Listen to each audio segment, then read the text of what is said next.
right. Hello, my friends, my little speckled eggs, my beauty hearts, my sugar plums. Sorry that took a little while. That Facebook was doing odd malfunctiony things while I was trying to post one of the URLs. Anyway, very good to see you. Happy Sunday to you, if it still is Sunday where you are, because I suppose it depends on which part of the world you're in. Um, and Certainly some of my Antipodean concomitants, my Antipodean co-correspondents might already be over into Monday by now. I think it's about 16, 17 hours difference, but I can't remember. My brain is completely fuzzed. So anyway, nice to be back. As I have mentioned online, we have electricity, which you can tell because the lights are on. We have water, which you can tell because I'm smiling. There's just nothing like actually turning your faucet on and having water come out of it to make you appreciate the modern world, especially when you've gone long stretches without it. And we have over the last few weeks. But at the moment, everything's working, and I have no complaints, or at least no complaints about minor issues in life. As usual, I am here to read. I am here to bring you up to date. We have not much to bring you up to date on at the moment. I sort of mentioned a lot of what was going on. I'm sending out chunks of the Navigator's Children to people to read through as first draft, so that I can have some input, and on especially on things that are either ridiculously confusing, that have dropped out or appeared where they should not be during the process of making a last volume out of this last half of a book, or any number of other things. So that's going on, Navigator's Children, going forward. I spent the day working on one of the most frustrating things, most depressing things for, I think, for certainly for me, I would imagine for many writers, is to have to take out something that you labored on for a long time and with much sweat of the brow and bleeding from the ears, and just rip it all out and start over again, which is what I'm doing on a part of chapter 26, right? Well, most of chapter 26 right at the moment. I don't expect that to mean anything to you. It may not even mean anything to you when the book eventually comes out, if you still had access to this, because I cannot absolutely swear it will still be chapter 26, and I don't want to give away any other details. So that's what I've been doing today. We have been very lucky here, in that much of the rest of California is in the middle of a horrible storm surge. We had some of it back over New Year's, and it was quite impressive and upsetting, and that's one of the reasons we lost power. That was the main reason, actually, was trees getting blown over. But all over California right at the moment, there are all kinds of things. I think like half the people in Sacramento lost their lights today, and all kinds of other stuff, flooding, all over. So I wish the best of luck and health to everybody in those situations. As I mentioned, we are fine. We actually had a dry day today, which, if I had known, I would have gotten out and celebrated. But by the time I saw what was going on, I realized how much work I still had to do. That didn't happen. But excuses aside, I am here, and you are here with me, and we are all here together. That sounds like a song lyric. Oh yeah, it sounds like the beginning of I Am the Walrus. So what else is there to mention? Not just, we're in pretty good shape today. As I said, no rain, so the large dog Johnny is not in a panic. And everything else is fairly okay. So working on the book. Deb's working on her various fabric projects. We are we've had a very busy last few weeks, and I think I've told you some of it. Obviously, some of it was through small local catastrophes, having to do with power and water. But also over between Christmas and New Year's, we moved my dad into an extended living care community thing place, which is quite nice. But irritatingly and painfully for him and us is the day he moved in, literally the day he moved in, they declared a COVID emergency and basically shut the place down. Now, he still has a room, he's getting fed, he's allowed out with a mask on, but there's no public activities anymore. The dining room is closed. They're bringing them meals in their rooms. There's no general sort of hanging out, kind of stuff. And of course, one of the reasons that he decided he wanted to try this kind of a living arrangement was so he could, have social contact and make new friends and things like that. Since my mom was always kind of the person who generated a great deal of that.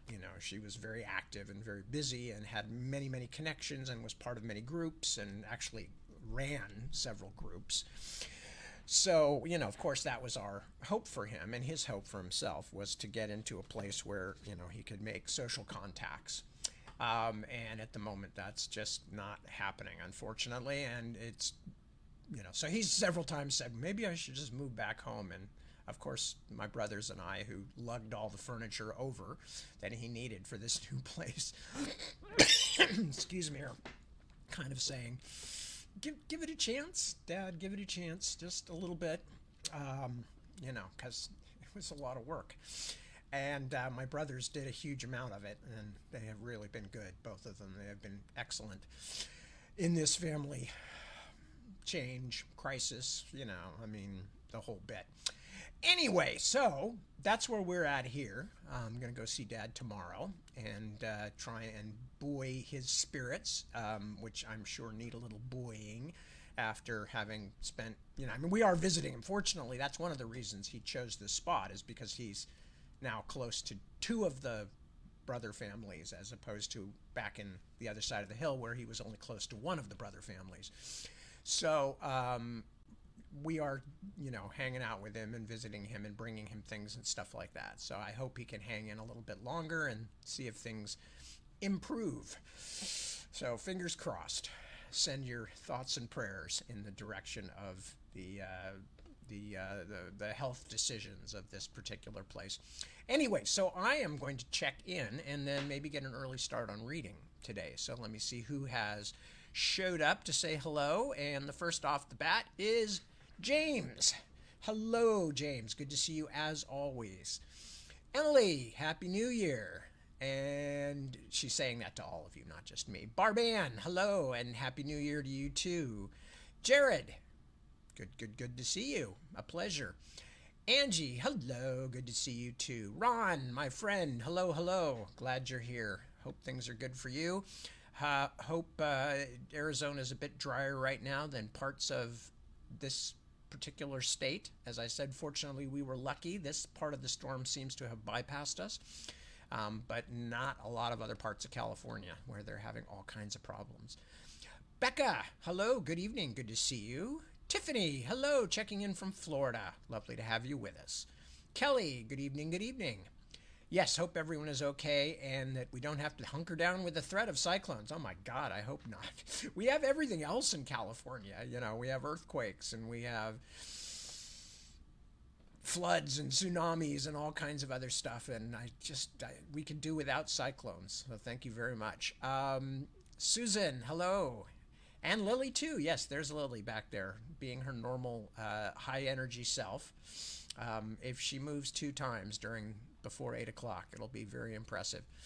Anyway, I've said it many times. You can't expect too much from Lily. She was a cat with a kind of dreary early cathood, and doesn't really have a lot of interest in the world. She just likes to eat and sleep and get brushed, and so we make sure that she gets a chance to do all those things, and she seems pretty satisfied.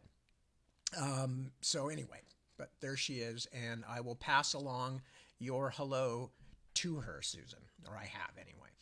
Jeremy, the tippity tap of Tad's chipper typing. You've lost your mind again, Jeremy. You've lost your mind. No, that I know what you're talking about. That was me, yes, as I was checking into various websites to post the link for this little Tad thing. Timothy, hello. All is generally well. Thank you for asking. Um, Angie says, "Did I get to watch the Lemon Drop Kid over the holidays?" No, but I appreciate people passing along a reference to it for me, and I will watch it. It's an old favorite of mine, and much deserves to be rediscovered, as I said. So thank you for asking, and thanks to you or whoever it was who passed along a pointer toward where it could be found. Christy, hello, good evening. Glad you're here. Steve, hello. Good to see you and good to be back. Carl, good evening to you too. Yes, good to see everyone here with electricity and things. Yeah, we sometimes overlook how dependent we are on electricity, and especially we're very dependent on it here because even our phones don't work without electricity. It doesn't matter that they're self-contained, and if they're charged up or not, it doesn't matter because we only have Wi-Fi for our phones here because our hill just blocks everything, and we no longer have and the way our landline is hooked up doesn't work either when there's no power.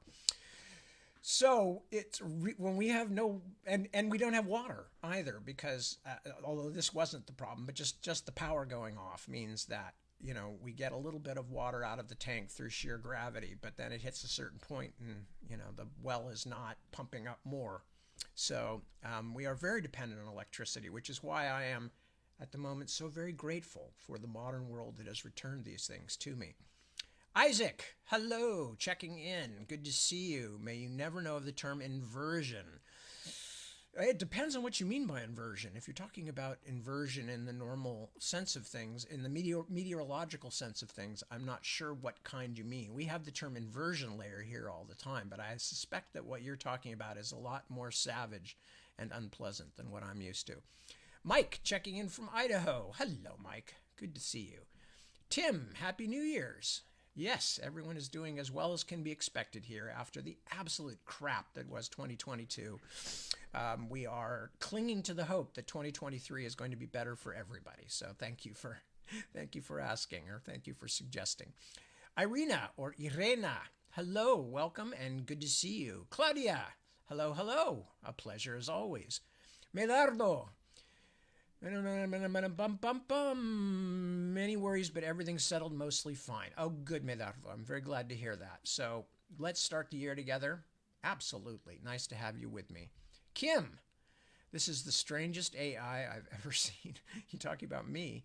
I would be a pretty strange AI, wouldn't I? I wouldn't pass a Turing test. I'd say something so strange and dippy that the person on the other end would immediately go, "This has got to be a machine. A human being would be more sensible." So anyway, yes. Penny, hello. And Josh says, "I am cosplaying as Fozzie Bear." Waka waka. Let me see, who else have I said hello to? No, why is this going backward now? I don't understand any of these things. Okay, so we already said hello. Too low, too low. Okay, and there we are. Carl, Mike from Idaho. Okay, there we go. And Kristen, there's Kristen. Okay, that's a new one, or at least new in the sense that I haven't said hello yet. Hello, Kristen. And what else? James, you're going to have to explain that facility comment to me at some point. Angie, oh, I'm so sorry to hear it. Oh, God. Yeah, no, absolutely. You got to be careful. A lot of people should be wearing masks who aren't wearing masks at the moment. Emily says, "Tad, there's a lot going on behind you tonight." Oh, are you referring to this Monument Valley thing behind me here? Well, either that or it looks like the rock monster from, God, I'm just gone blank on the name of the wonderful movie, the wonderful Galaxy Quest. It does. It looks a bit like that, doesn't it?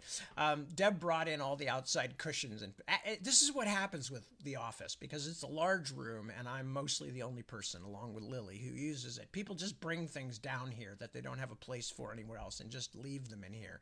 So what you're looking at there is a huge pile of outdoor cushions that Deb has just stacked up there probably to allow them to dry out slightly. So yes, that is behind me, and then and I think one of our young people stuck a glass case in here that he no longer wanted to have. So yeah, everybody just brings their stuff in here. It's like, yeah, stick it in Tad's office. He didn't care. I do care.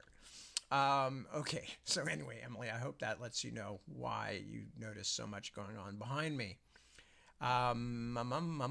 Angie mentions a tooled foil print of Osnard. Aren't those gorgeous? Isaac did an amazing job with those.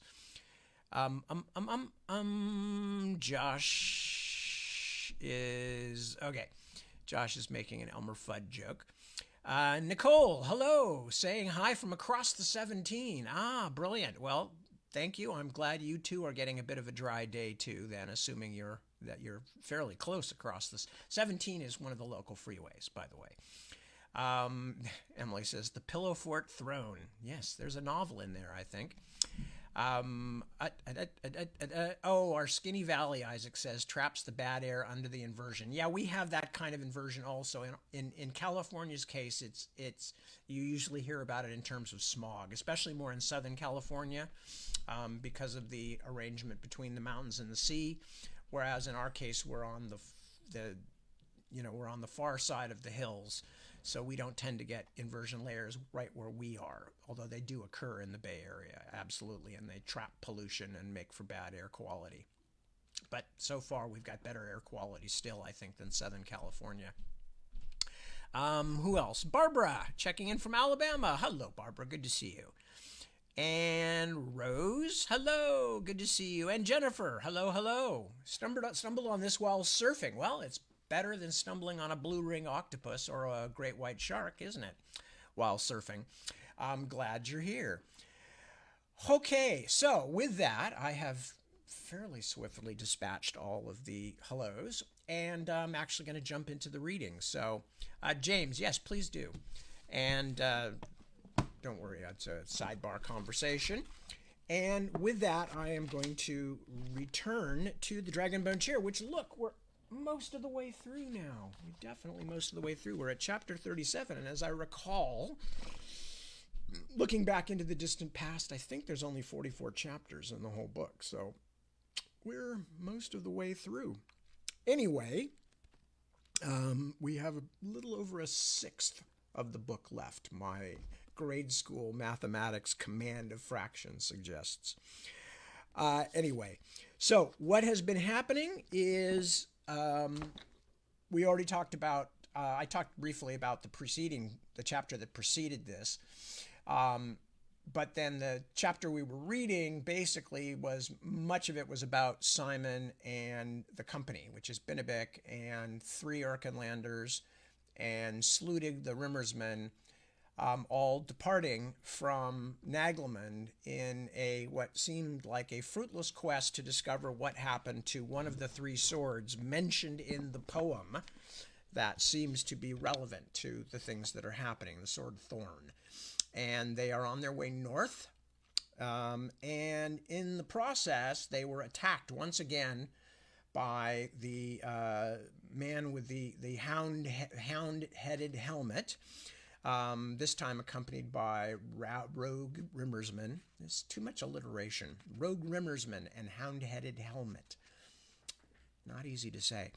And in the course of trying to escape from this much larger group who had them dead to rights, as the old saying goes, they were saved by the sudden appearance of Scythe.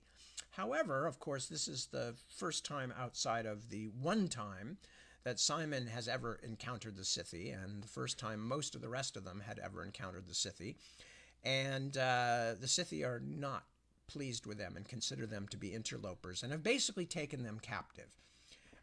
Simon and Binnebik prompted Simon to pull out the white arrow, which seems to have saved their lives, at least for now, and that's where they're at. And that was the end of the last section.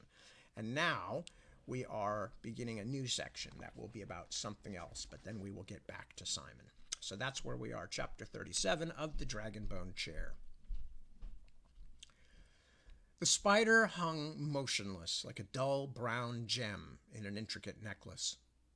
The web was complete now, the last strands laid delicately in place. It stretched from one side of the ceiling corner to the other, quivering gently in the rising air as though strummed by invisible hands. For a moment Isgrimner lost the thread of talk, important talk though it was, His eyes had drifted from the worried faces huddled near the fireplace in the great hall, roving up to the darkened corner and to the tiny builder at rest. "There's sense," he told himself. "You build something and then you stay there. That's the way it's meant to be. Not this running here, running there, never see your blood family or your home roofs for a year at a time." He thought of his wife, sharp-eyed, red-cheeked Gudrun. She had not offered him a solitary word of rebuke, but he knew it angered her that he had been gone so long from Elvertsala, that he had left their oldest son, the pride of her heart, to rule a great duchy, and to fail. Not that Izorn or anyone else in Rimmersgard could have stopped Skali and his followers, not with the High King behind him. Still, it had been young Izorn who had been master while his father was gone, and it was Izorn who would be remembered as the one who had seen the Kaldskrite clan, traditional enemies of the Elvertsala men, strut into the longhouse as masters. A brief aside, which is, I've said to you guys many times, one of the reasons I don't care about how people pronounce the names of characters in my book is because I don't pronounce them correctly myself, because in many cases the characters existed before the rules of how their language should be pronounced were decided on. That was one of them right there. You may notice that although they're spelled the same, with IS at the beginning, it's Isgrimner and Izorn. And that's just because that's the way I started saying them in way back in the day, and they should both be probably very similar sounding. They should be Isgrimner and Isorn. But I started pronouncing them differently, and I'm not even going to try to change now. So, as I said, how can I begrudge anybody else having their own pronunciation? "And I was looking forward to coming home this time," the old Duke thought sadly. "It would have been nice to tend to my horses and cows and settle a few local disputes and watch my children raise their own children. Instead, all the land is being torn up again like leaky thatch. God save me, I had enough of fighting when I was younger, for all my talk." Fighting was, after all, mostly for young men whose grip on life was light and careless, and to give the old men something to talk about, to remember when they sat warm in their halls with winter moaning outside. "A damned old dog like me is just about ready to lie down and sleep by the fire." He plucked at his beard and watched the spider scramble toward the darkened roof corner, where an unwary fly had made an unexpected stop. "We thought John had forged a peace that would last 1,000 years. Instead, it has not survived his death by 2 summers.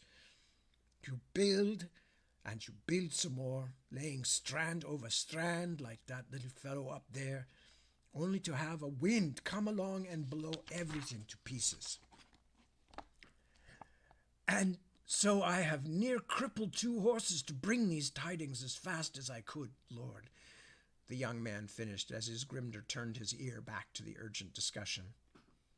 "You have done magnificently, Dernoth," Josua said. "Please, rise." His face still damp from his ride, the lank-haired soldier stood, wrapping himself more tightly in the thick blanket the prince had given him. He looked much as he had that other time when, garbed in the costume of the holy monk, for the St. Tunith's Day festivities he had brought the prince news of his father's death. The prince laid his hand upon Dernoth's shoulder. "I am glad to have you back. I feared for your safety and cursed myself for having to send you on such a dangerous errand." He turned to the others. "So, you have heard Dernoth's report. Elias has at last gone into the field. He is bound for Naglemund with, Dernoth, you said, some 1,000 knights and more, and near 10,000 foot," the soldier said unhappily. "That averages the different reports in a way that seems most reliable." "I'm sure," Josua waved his hand, "and we have perhaps a fortnight at most until he is at our walls." "I should think so, sire," Dernoth nodded. "And what of my master?" De Vassalis asked. Well, Baron, the soldier began, then clenched his teeth until a fit of shivering had passed. Nad Mulek was in a mad uproar, understandably, of course, with what is happening to the west. He broke off to look over to Prince Gwithin, who sat a short way off from the rest, staring miserably at the ceiling. Go on, said Josua. We will hear it all. Daernoth turned his gaze away from the Hernistir man. So, as I said, good information was hard to come by. However, according to several of the rivermen up from Abingate on the coast, your Duke Leobardus has set sail from Naban and is even now on the high seas, probably to make landfall near Cranhir. With how many men? Isgrimnur rumbled. Daernoth shrugged. Different people say different things. 300 horse, perhaps. 2,000 or so foot. That sounds correct, Prince Josua, de Vassalis said, lips pursed contemplatively. Many of the liege lords doubtless would not go along, frightened as they are of crossing the High King, and the Perdruinese will stay neutral, as they usually do. Count Streawe knows he will do better helping both sides and saving his ships to haul goods. So we may still hope for Leobardus' strong help, although I might have wished it stronger still. Josua looked around the circle of men. Even if these Nabani should beat Elias to the gate, Baron Ordmeyer said, fear poorly hidden on his plump features, still Elias will have 3 times our numbers. But we have the walls, sir, Josua replied, his narrow face stern. We are in a strong, strong place. He turned back to Daernoth, and his expression softened. Give us the last of your news, my faithful friend, and then you must sleep. I fear for your health, and I will need you strong in the days ahead. Daernoth mustered a faint smile. Yes, sire. The tidings that are left are not happy ones either, I fear. The Hernistiri have been driven from the field at Inniskrick. He started to glance at the place where Gwithin sat, but instead dropped his eyes.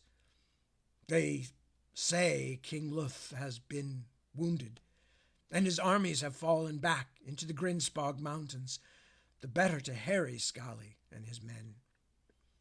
Josua looked gravely over to the Hernistiri prince. So, it is at least better than you feared, Gwithin. Your father yet lives and continues the fight.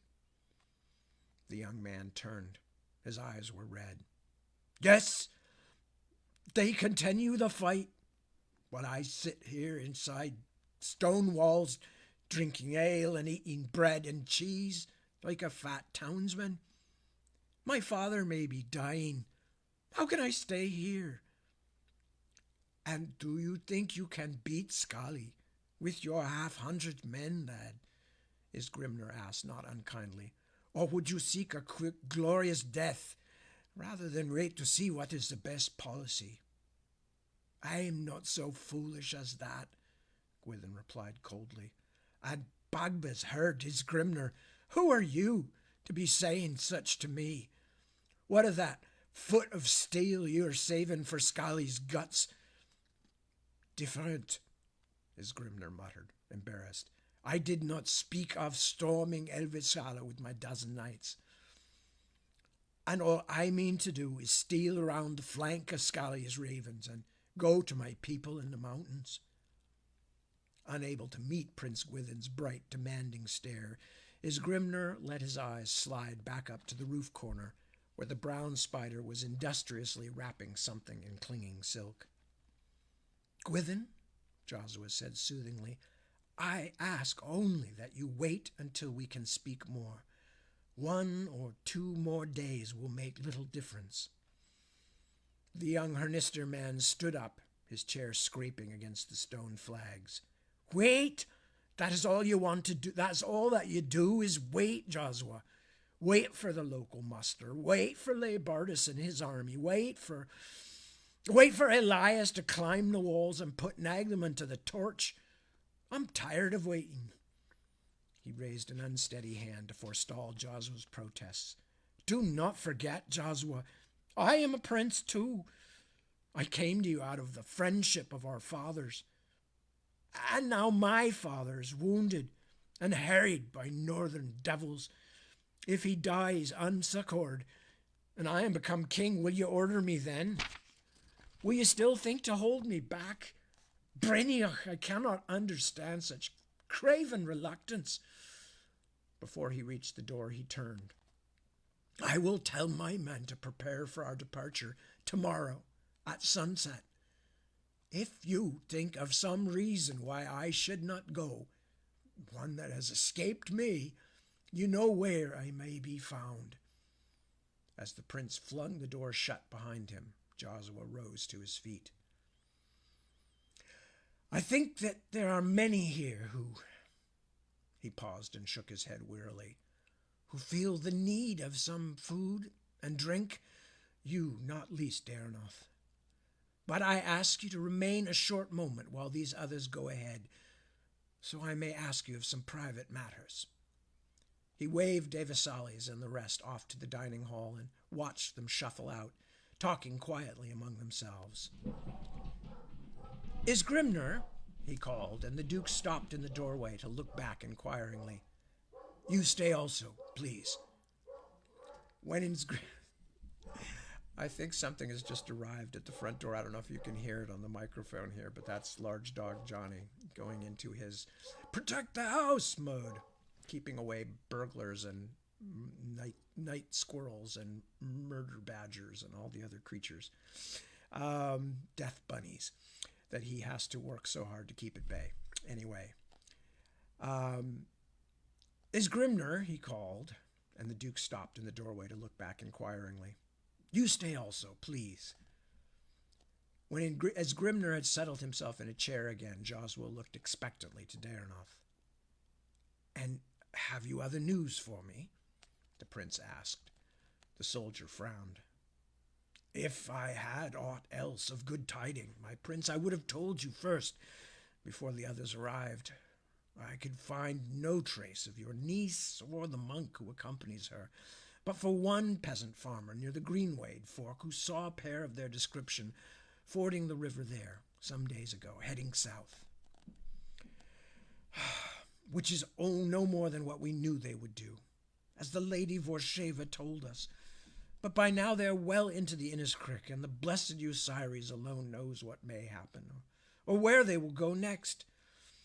Our only luck is that I am sure my brother Elias will march his army up the skirt of the hills, since in this wet season the Weldhelm Road is the only safe place for the heavy wagons. He stared at the wavering flames of the fire. Well, then, he said at last, my thanks, Darnoth. If all my liegemen were such as you, then I could laugh at the High King's threat. The men are a good lot, sire, the young knight said loyally. Go on now. The prince extended his hand to pat Darnoth's knee. Get some food, and then some sleep. You will not be needed for duty until tomorrow. Yes, sire. The young Erkenlander threw off his blanket and stood, his back straight as a gatepost as he walked from the room. After he was gone, Joshua and his Grimner sat in silence. Miriamel gone God knows where, and Leobardus racing Elias to our gates. The prince shook his head and kneaded his temples with his hand. Luth wounded, the Hernesteri in retreat, and Elias's tool Skali, master from the Vestaveg to the Grenspog. And atop all else, demons out of legend walking the mortal earth. He showed the Duke a grim smile. The net grows tighter, uncle. His Grimner tangled his fingers in his beard. The web is swaying in the wind, Joshua. A strong wind. He left the remark unexplained, and silence crept back into the high hall. The man in the hound mask cursed weakly and spat another gobbet of blood onto the snow. Any lesser man, he knew, would now be dead, lying in the snow with his legs crushed and his ribs collapsed. But that thought was only faintly gratifying. All the years of ritual training and hardening toil that had saved his life when the dying horse rolled over him would be for naught unless he could reach somewhere sheltered and dry. Another hour or two of exposure would finish the work his dying steed had begun. The damnable Scythe, and their unexpected involvement was nothing short of astonishing, had led their human captives within a few feet of where he had lain hidden, buried under a half-foot of snow. He had summoned all his reserves of strength and courage to stay preternaturally still while the fair folk had scanned the area. They must have concluded he had crawled away somewhere to die, which, of course, he had hoped they would, and a few moments later they had continued on their way. Now he huddled, shivering where he had dug out from beneath the obscuring white blanket, summoning his strength for the next move. His only hope was to somehow get back to Hathstad, where a pair of his own men should now be waiting. He damned himself 100 times for ever trusting those louts of Scallies, drunken pillagers and woman-beaters that they were, unfit to polish his boots. If only he had not been forced to send his own off on another mission. He shook his head in an attempt to clear it of the swirling, jiggling specks of light that floated against the gradually darkening sky, then pursed his cracked lips. The hoot of a snow owl issued incongruously from the snarling hound muzzle. Let me try that one again. The hoot of a snow owl issued incongruously from the snarling hound muzzle. While he waited, he tried once more, impossibly, to stand, even to crawl. It was no use. Something was gravely wrong with both legs. Ignoring the scalding pain from his cracked ribs, he used his hands to drag himself a little farther toward the trees, then had to stop, laid flat out and panting. A moment later he felt hot wind and lifted his head. The black muzzle of his helmet was doubled as though in some queer mirror by a grinning white snout only inches away. "Nikwa!" he gasped in a language quite unlike his native black Rimmersbach. "Come here! Ulden, damn you, come!" The great hound took another step closer until he loomed over his injured master. "Now, hold!" the man said, reaching up strong hands to clasp the white leather collar. "And pull!" A moment later he groaned in agony as the dog did pull, but he hung on, teeth clenched and eyes bulging behind the unchanging canine features of the helmet. The hammering, tearing pain almost pushed him over into insensibility as the hound drew him bumping across the snow, but he did not relax his grip until he had reached the cover of the trees. Only then did he at last let everything go. He slid down into darkness and brief surcease of pain. When he awoke, the gray of the sky had gone several shades darker, and the wind had swept a powdery layer of snow across him like a blanket. The great hound Nikwa still waited, unconcerned. Nikwa. The great hound Nikwa still waited, unconcerned and unshivering despite his short fur, as though lounging before a blazing hearth. The man on the ground was not surprised. He well knew the icy black kennels of Stürmerspike, and knew how these beasts were raised. Looking at Nikua's red mouth and curving teeth, and the tiny white eyes like drops of some milky poison, he was again grateful that it was he who followed the hounds, and not the other way around. He pulled off the helmet, not without effort since the fall had changed its shape, and pitched it into the snow at his side.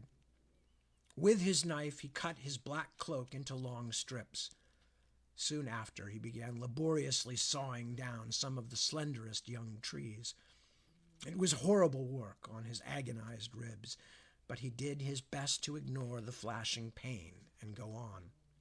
He had 2 excellent reasons to survive: his duty to tell his masters of the unexpected attack by the Scythe, and his own heightened desire for revenge on this ragtag lot who had thwarted him too many times. The moon's blue-white eye was peering curiously through the treetops when he at last finished cutting.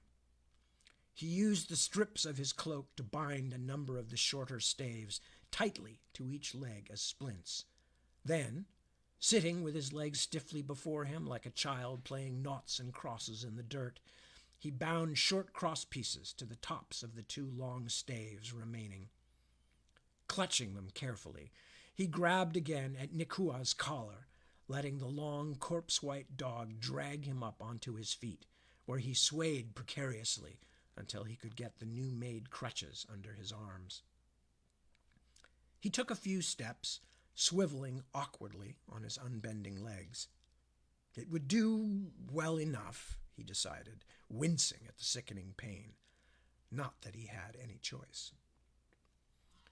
He looked at the snarling-mouthed helmet lying in the snow, thinking of the effort it would take to reach it, and the now useless weight of the thing. Then he leaned down, gasping, and picked it up anyway. It had been given to him in the sacred caverns of Stürmerspike by herself, when she named him her sacred hunter. He, a mortal! He could no more leave it lying in the snow than he could leave his own beating heart. He remembered that impossibly heady moment, the blue lights flickering in the chamber of the breathing harp, when he had knelt before the throne, before the serene shimmer of her silver mask. His excruciating pain lulled for a moment by the wine of memory. Nikua silently padding at his heels, Ingen Jagger moved haltingly down the long, tree-covered hill and began to think carefully about revenge. Simon and his companions, now lessened by one, did not have much stomach for talk, nor did their captors encourage any. They trudged silently and slowly through the snow-carpeted foothills as gray afternoon edged into evening. Somehow the Scythes seemed to know exactly where they wanted to go, although to Simon the pine-spotted slopes were featureless, one spot indistinguishable from another. The leader's amber eyes were always moving in his mask-like face, but he never seemed to be searching for anything. Rather, he gave the impression that he read the subtle language of the terrain as knowledgeably as Father Strangyard, surveying his bookshelves. The only time the Scytha leader displayed any reaction was early in their march, when Kantaka came trotting down an incline and fell in at Binabik's side, nose twitching as she sniffed his hand, tail nervously tucked. The Scytha raised a half-curious eyebrow, then looked around to catch the glances of his fellows, whose narrow eyes had narrowed further. He made no sign that Simon could distinguish, but the wolf was allowed to pace along unhindered. Daylight was fading when the strange walking party turned north at last, and within a short time they were slowly circling the base of a steep slope, whose snowy flanks were studded with jutting, naked stone. Simon, shock and numbness worn off enough to make him all too aware of his achingly cold feet, gave silent thanks as the chief of their captors waved them to a halt. "Here," he said, gesturing to a large outcropping that thrust up high above their heads. "At the bottom." He pointed again, this time to a wide, waist-high fissure in the face of the stone. Before any of them could say a word, two of the Scythy guards slipped nimbly past them and slid themselves headfirst into the opening. In a moment they had vanished. "You," he said to Simon, "go after." There were angry mutters from Haystan and the other two soldiers, but Simon, despite his unusual situation, felt strangely confident. Kneeling, he poked his head through the opening. It was a slender, shining tunnel, an ice-lined tube that twisted steeply up and away from him, seemingly hollowed from the very stone of the mountain. He decided that the Scytha who had gone before him must have climbed up beyond the next bend. There was no sign of them, and no one could hide in this glass-smooth, narrow passage, barely wide enough to allow him to raise his arms. He ducked back out into the chill open air. How can I go through it? It's almost straight up, and it's covered in ice. I'll just slide back down." "Look above your head," the chief Scytha replied. "You will understand." Simon re-entered the tunnel, pushing in a little farther so that his shoulders and upper body were inside too, and he could turn on his back to look up. The ice of the tunnel ceiling, if one could call something half an arm's length away a ceiling, was scored with a regular series of horizontal cuts that extended the visible length of the passage. Each was a few inches deep and wide enough to hold both hands comfortably side by side.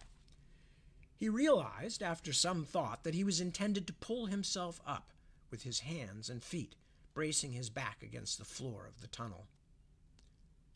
Viewing the prospect with some dismay, since he had no idea how long the tunnel might be or what else might conceivably be sharing it with him, he considered backing out of the narrow passageway once more.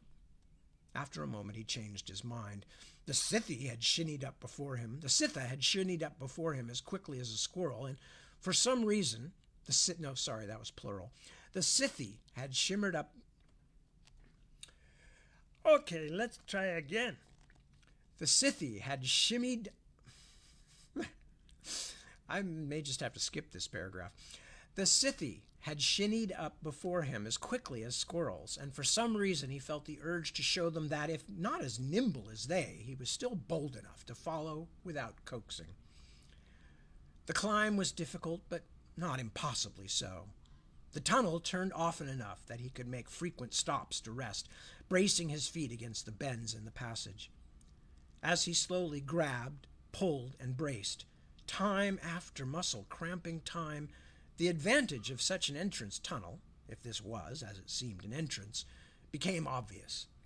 It was difficult going to clamber up, and would be near impossible for any animal but a two-legged one. Anyone who needed to get out could slide down it as swiftly as a snake. He was just considering stopping for another rest when he heard voices speaking the liquid Scythy language just beyond his head. A moment later, strong hands reached down, grasping him by the harness straps of his chain mail and pulling him upward. He popped out of the tunnel with a gasp of surprise and tumbled onto a warm stone floor puddled with snowmelt. The two Scythy who had dragged him out crouched by the passage mouth, faces obscure in the near darkness. The only light in the room, which was not really a room, so much as a rock cavern carefully swept clean of debris, came from a door-sized crevice in the opposite wall. Through this gap spilled a yellow gleam, painting a bright swath on the cavern floor. As Simon pulled himself to his knees, he felt a slender, restraining hand laid on his shoulder. The dark-haired Scytha beside him pointed up at the low ceiling, then made a waving motion and gestured at the tunnel mouth. "Wait," he said, his speech not as fluent as his leader's. "We must wait." Haystan was up next, grumbling and cursing. The two Scythy had to worry his bulky form out of the opening, like a cork from a wine jug. Bennebic appeared on his heels. The nimble troll had easily caught up with the Erkenlander, followed within a short while by Sludig and Grimrick. The three remaining Scythy clambered lithely up behind them. No sooner had the last of the fair ones issued from the tunnel than the party went forward again, passing through the rock doorway and into a short passage beyond, where they could at last stand upright.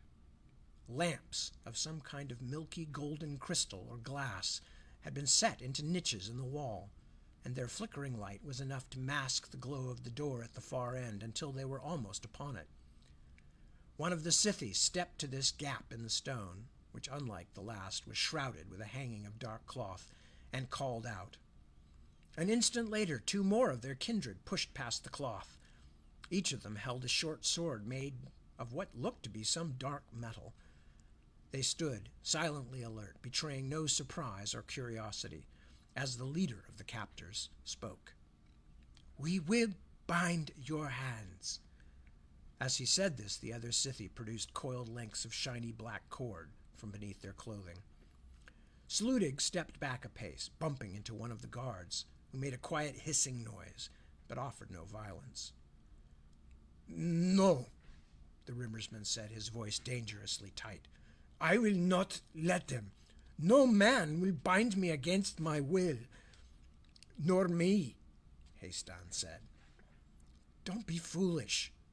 Simon stepped forward, offering his own crossed wrists. "We will probably get out of this with our skins, but not if you start a fight." "Simon is speaking rightly," Benedict said. "I, too, will let them tie me. You are not having sense if you do otherwise. Simon's white arrow is genuine. It is being the reason they did not kill us, and why they brought us here. But how can we also," Benedict cut him off, "what would you plan for doing?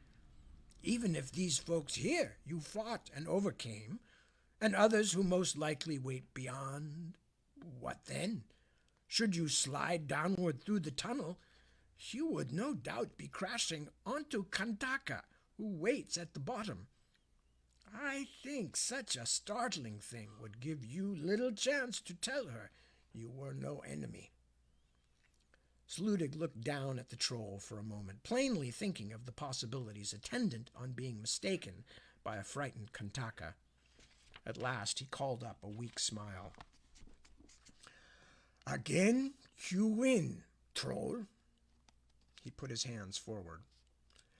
The black cords were cool and scaly like snakeskin, but flexible as oiled leather thongs. Simon found that a couple of loops held his hands as immobile as if they had been caught in an ogre's fist. When the Scythe had finished with the others, the group was led forward once more through the cloth-covered door and into a dazzling wash of light. It seemed, when Simon tried to remember it later, as though they had stepped through the clouds and into a brilliant, shining land, some nearer neighbor to the sun. After the bleak snows and the featureless tunnels, the difference was like the wild carousal of the 9th-day festival after the 8 gray days that preceded. Light, and its handmaiden color, was everywhere. The room was a rock chamber less than twice a man's height, but very wide. Tree roots twined graspingly down the walls. In one corner, 30 paces away, a glinting stream of water ran down a grooved stone to arch, splashing into a pond, cupped in a natural basin of stone.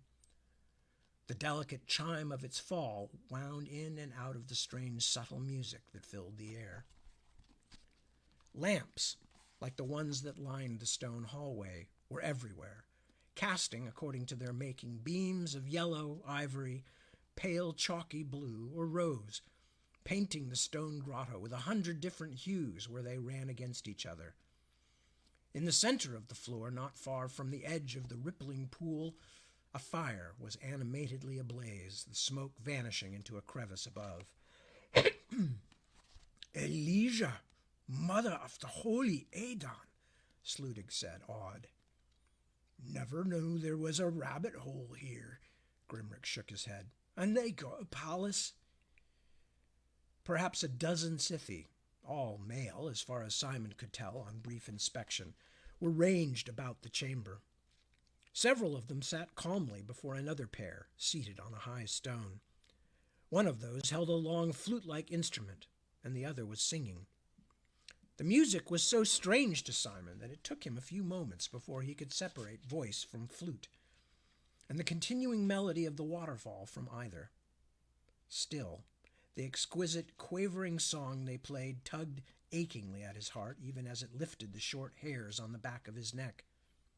Despite the unfamiliarity, there was something in it that made him want to sink down on the spot, never to move again while such gentle music lasted. Those not gathered around the musicians were talking quietly or merely lying on their backs, staring upward as if they could gaze out through the solid stone of the hillside and into the night sky beyond. Most turned briefly to survey the captives at the chamber's entrance, but in the manner Simon felt that a man listening to a good story might lift his head to watch a cat walk past. He and his companions, who had been quite unprepared for this, stood gaping. The leader of their guards crossed the room toward the far wall, where two more figures sat facing each other over a table that was a tall, flattened knob of shiny white stone. Both stared intently at something on the tabletop, lit by another of the strange lamps set in a niche in the rock face close by. The warder stopped and stood quietly a short distance away, as though waiting to be recognized.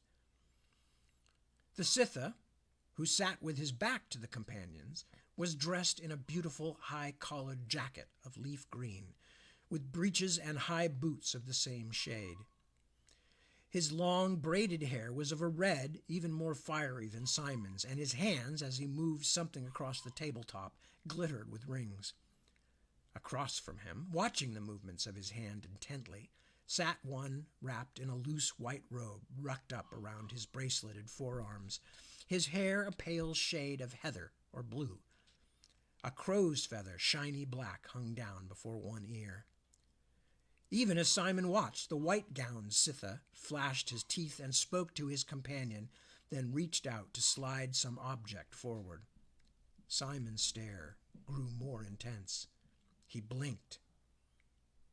It was the very Sitha man he had rescued from the Cotsman's trap. He was positive. "That's him," he whispered excitedly to Benedict. "The one whose arrow it is."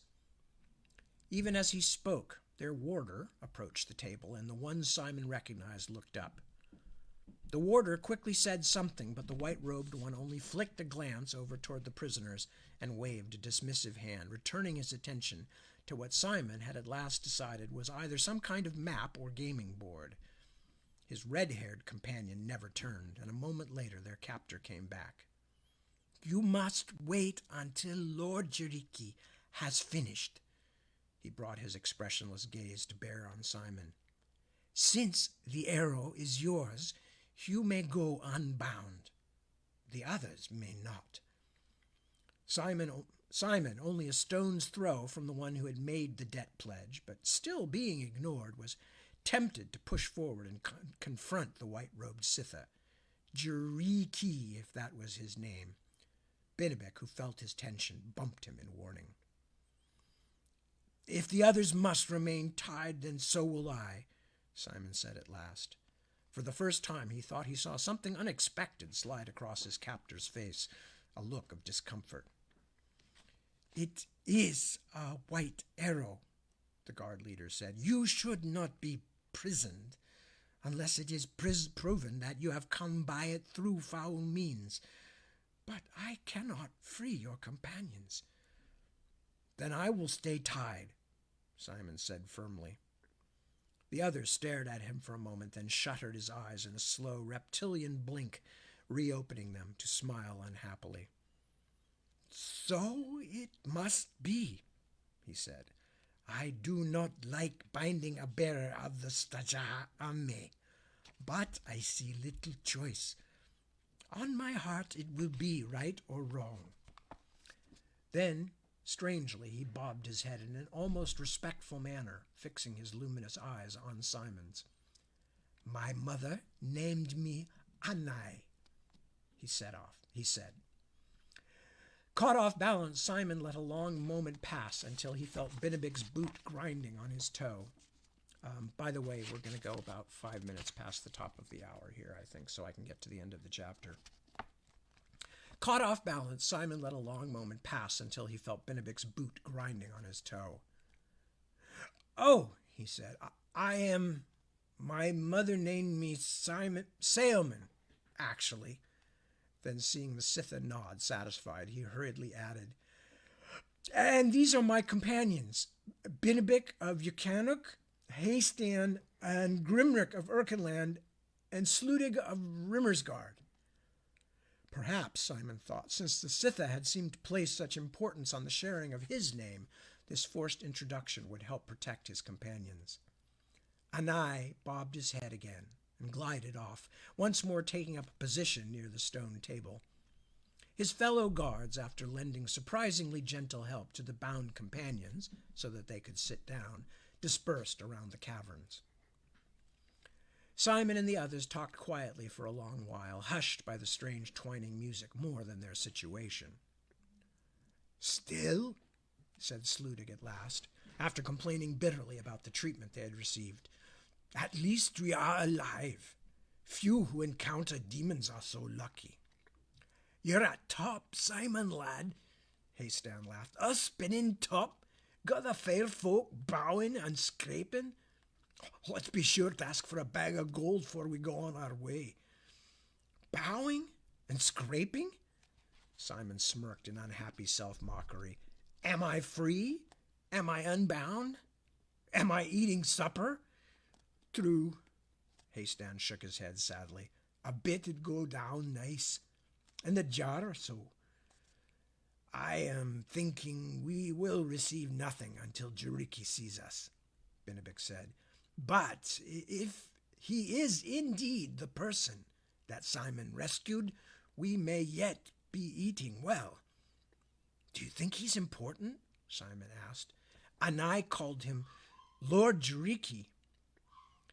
If there is not more than one living of that name, Benebik began, but was interrupted by Anai's return. He was accompanied by the self-same Jariki, who clutched in his hand the white arrow. Please, Jariki called two of the other Scythi over. Untie them now. He turned and said something rapid in his flowing tongue. The musical word somehow had the sound of a reproach. Anai accepted Jariki's admonishment expressionlessly, if such it was, only lowering his eyes. Simon, carefully watching, was certain that, minus the effects of hanging in a trap and the bruises and gashes of the Cotsman's attack, this was the same Scytha. Jariki waved a hand, and Anai walked away. Because of his confident movements and the deference that those around him showed, Simon had at first taken Jariki to be older, or at least of an age with the other Scythi. Now, despite the strange timelessness of their golden faces, Simon suddenly felt that Lord Jariki was by Scythi standards anyway still young. As the newly freed prisoners rubbed feeling back into their wrists, Jariki held up the arrow. Forgive the wait. Anai misjudged because he knows how seriously I take the playing of Shent. His eyes moved from the companions to the arrow and back again. I never thought to meet you again, Saoman, he said with a bird-like chin tilt and a smile that never quite reached his eyes. But a debt is a debt, and the Stajahame is even more. You have changed since our first meeting. Then you looked more like one of the forest animals than like your human kindred. You seemed lost in many ways. His gaze burned brightly. You've changed too, Simon said. A shadow of pain crossed Jariki's angular face. 3 nights and 2 days I spent hanging in that mortal's trap. Soon I would have died, even if the woodsman had not come. From shame, that is. His expression changed, as if he had shut his hurt beneath a lid. Come, he said, we must give you food. It is unfortunate, but we cannot feed you as well as I would like. We bring little with us to our... He gestured around the chamber while searching for the proper word. Hunting lodge. Although he was far more fluent with the Westerling speech than Simon would ever have dreamed at their first meeting, still there was something halting yet precise in his manner that indicated how alien that tongue was to him. You are here to hunt? Simon asked as they were led forward to sit before the fire. What is it you hunt? The hills seem so barren now. Ah, but the game we seek is more plentiful than ever, Jariki said, walking past them and toward a row of objects draped with a shimmering cloth set along one wall of the cavern. The green-clad, red-haired one stood up from the gaming table where Jariki's place had been taken by Anai, and spoke in tones both questioning and perhaps angry, all in the Scythi's speech. Only showing our visitors the fruits of our hunt, Uncle Kendrajaro, Jariki said cheerfully, but again Simon felt something missing from the Scytha's smile. Jariki crouched gracefully beside the row of covered objects, alighting like a seabird. With a flourish, he pulled the shroud away, revealing a row of half a dozen large, white-haired heads, dead features frozen in expressions of snarling hatred. "Chaku's stones!" Benedict swore as the others gasped. It took Simon a shocked instant to recognize the leathery-skinned faces for what they were. "Giants," he said at last. "Hunan." "Yes," Prince Jariki said, then turned. There was a flash of danger in his voice. "And you, trespassing mortals, what do you hunt in my father's hills?" And that's where we're going to end. Well, it was close. It was 6 minutes past, not 5. And people are still putting